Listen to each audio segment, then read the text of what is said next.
So, and everything's changed. You know, obviously, there's been so much change in entertainment and in just the sociology and the demographics of the U.S. And now I know that after the documentary, you know, the problem with Apu, about the convenience store character that you used to voice, you said, I'm not going to voice that character anymore, and I'm not going to voice other characters that you've been with for decades that aren't my ethnicity.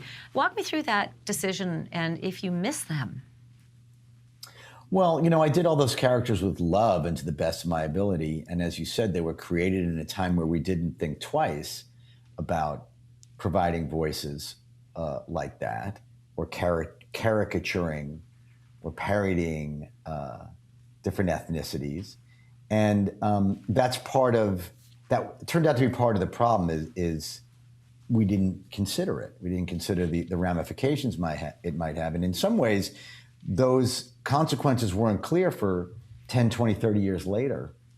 And with, you know, people who grew up, Indian people who grew up with the character of Apu in this country and could honestly report about what that was like for them.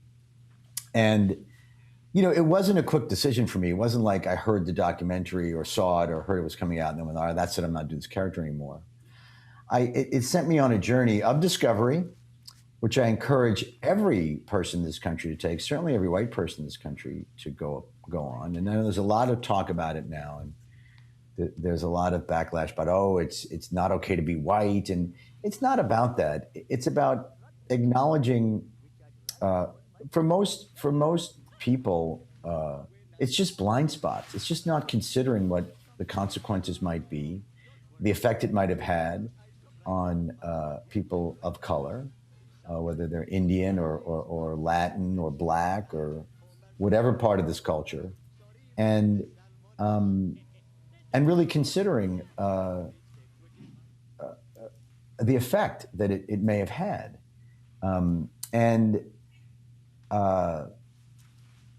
that took me a while. You know, I didn't want to. On the one hand, I didn't want to knee-jerk respond to criticism and just stop doing a voice, because that's what it came down to for me. Is, do I stop doing this voice or not? Which took really a few years for me to sort out. I didn't want to knee-jerk stop, because people, like, the joke I make, but it's kind of true, is this like 17 hipsters in a microbrewery in Brooklyn deciding who should say what and when? Or is this like a real harm that was done to Indian people in this country? And I eventually came out on, there's a lot of gray area, but eventually I came out on the side of, actually, there was some harm done, and with the best of intentions, no matter how funny it was and how much love I tried to put into it. So it seemed the right thing to do. Not to mention, let's leave room for people of color to voice themselves. You know, the irony is not lost on me that part of the problem of unintended or institutionalized or implicit bias or racism in this country is you literally are taking the voice away from certain people. So let's let them quite literally have their voice back. I mean, why shouldn't an Indian fellow voice Apu? And now it's not only the voice. There's other factors to keep in mind. There's the characterization and how much is a stereotype, and you know, and this and that, and that matters as well. But some of my other characters in the show, even though they weren't so over the top or weren't stereotypical, let's let people of color voice themselves. As a white person in Hollywood, I have plenty of opportunity. There's no dearth of it for me. You know, on the show, right? I have literally dozens of other characters that are not problematic for me to voice. So let's let people quite literally speak for themselves. I know I'm going off, but I want to make one other point. No, but listen, I want you to go off, and I'll tell you why, Hank, because they're in this new sort of cancel culture, we don't hear a lot of people as articulate as you just were about your decision making. And we do hear a lot of knee-jerk decisions, and then we hear a lot of complaints about that. And I think it's all about the conversation, isn't it? So I'm really glad that you are saying what you're saying. And I want you to continue. Yeah,